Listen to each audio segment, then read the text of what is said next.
नेपाळमध्ये अचानक आलेल्या पुरामध्ये अनेक भारतीयांसह शेकडो बेपत्ता झालेले आहेत। तिबेटमध्ये भूकंप झाला आणि या भूकंपाने हिमनदी फुटली आणि त्यामुळे हा महापूर आल्याची माहिती मिळते।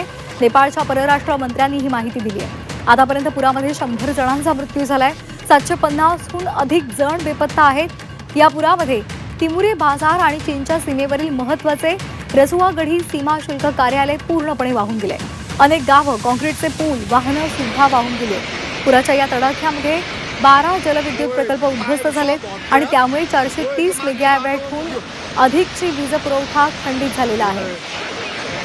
आपण ही नेपाळमधील दृश्य पाहतोय। नेपाळमधील त्रिशूली नदी पुढे भारतामध्ये येऊन गंडक नदी बनते।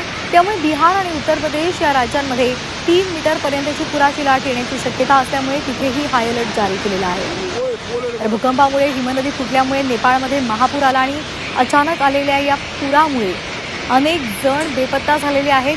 भारतीयांचा सुद्धा त्यामध्ये समावेश आहे। आतापर्यंत पुरामध्ये 100 जणांचा मृत्यू झालाय आणि या पुराच्या पार्श्वभूमीवर उत्तर प्रदेश आणि बिहारलाही हाय अलर्ट घोषित केला आहे।